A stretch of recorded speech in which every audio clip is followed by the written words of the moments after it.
For someone like me who wasn't lucky enough to meet your sister, are there any particular memories that you have of her that paint a picture of the kind of woman that she was?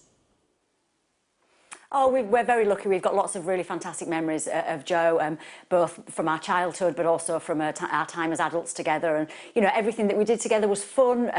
You know, Jo was the nicest, kindest person you could hope to meet. She was also extremely talented, but she didn't have any sort of ego or agenda. She just wanted to help people, and whatever she did in her career and in her life, that's what she did. So she worked in the voluntary sector for a long time overseas, and then she came back to the UK to work in the area where we grew up and make a difference to the lives of people in the community where I still live. And how will you be remembering her today? Well, today we've actually got a game of rugby league, the memorial game in Jo's name, up at Batley Bulldogs Rugby Club. So I will be surrounded by the fantastic team of volunteers who have supported myself and mum and dad since Jo was killed, and we'll be paying tribute to Jo through the power of sport, which I think has got a fantastic role in bringing people together, which was exactly what Jo believed in. That is a really great way to remember her, I think. Now, do you think that our politics has become more or less tolerant in the 3 years since her death? Yeah, I mean, I think unfortunately things felt pretty bad in June 2016 when Jo was killed, but I think it's probably fair to say that they have got progressively worse. There was a short period of time where politicians and other people said, you know, we have to do things differently in the aftermath of Jo's murder. But I think it's fair to say that since that time, things, you know, have just got progressively worse. And I think now is an opportunity, reflecting on Jo's murder, to think, actually, let's all try and do something to change that. Let's all try and do something to move things forward. Absolutely nothing wrong with robust debate and passionate discussion. You know, we live in a democracy, in a country which I'm so proud where we can do those things, but actually we also need to treat each other with respect and civility, and I think that we've lost sight of that a little bit in recent times. Why do you think it is that the nature of our political discourse does seem so aggressive? I mean, do you think that social media, for example, plays a role in this?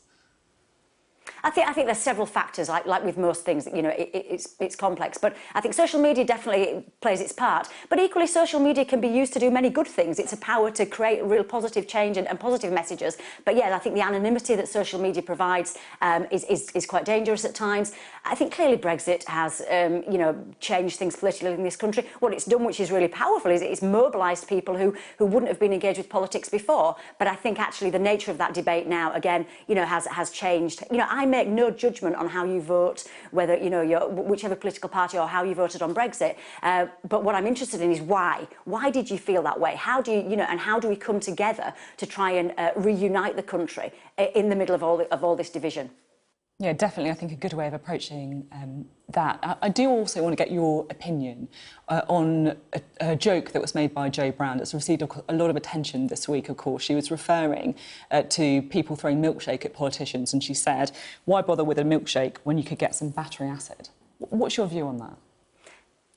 Yeah, I mean, it's very hard for me to be wholly objective on that subject because of what we've been through. But I don't think there is a place in politics or sometimes in comedy for the use of violent language. I think, you know, no one wants to stop comedians doing their job, no one wants to stop politicians doing their job, but I think if you have a public role, and indeed if you don't have a public role, we have to all take responsibility for the language we use and the things that we say. So, and I would say that to politicians, I would say that to journalists, I would say it to comedians. And I think the other thing I would say is, you know, the way that politics is at the moment, I wouldn't have thought there was a shortage of material for comedians. So I don't think using, you know, such violent rhetoric is helpful. And I think, you know, but I also think it's a tricky one. Who sets the moral compass of the nation? Who decides what's funny? Who decides what's offensive? And that varies from person to person. But I think, you know, if you had a conversation with anybody who has been the victim of an acid attack or has had a family member that's been attacked in such a horrific way, they certainly wouldn't find that funny. Thank you for answering that so openly. Now, and finally, you've done some really amazing work, haven't you, to try and make sure that your sister's memory lives on, that her legacy is really powerful. What do you think that legacy will be? I hope, you know, in the months and the years to come that we can create a really powerful legacy for Jo based around bringing people together, based around focusing on the common values and the things that we share as human beings. You know, I think, again, because passions are running so high at the moment and we're focusing very much on the things that we disagree on, we sometimes need to reconnect on a human level and think about the things that we share. You know, it's easy to be negative, it's easy to be angry. I'm angry, believe me, about what's happened to us. But what I'm not doing is giving into that anger, and I'm not giving into the negative emotions. I'm trying to do something positive in terms of doing something in Jo's name, but also in terms of, you know, something that this country needs, where we can bring people together and reconnect on a human level. And I think, you know, we all need to take responsibility to do that, whether we are politicians. And I'm not aligned to any particular political party. You know, whoever you are, wherever you sit on the political spectrum, think about the role that you have and think about the fortunate position that you're in, where you can make a difference to this country, but try and do that in a positive way. And again, the media, you know, we've all got a responsibility to do something positive. And that's what I'm focusing in terms of Jo's legacy. And it's hard, don't get me wrong, it's hard. You know, I have days when I could easily give in to the despair and the upset that I feel, but I'm not going to do that. But what we have to do is stop shouting at each other, and we need to start listening to each other. We need to start trying to understand other people's positions and perspectives, and that's what we're trying to do through Jo's Foundation.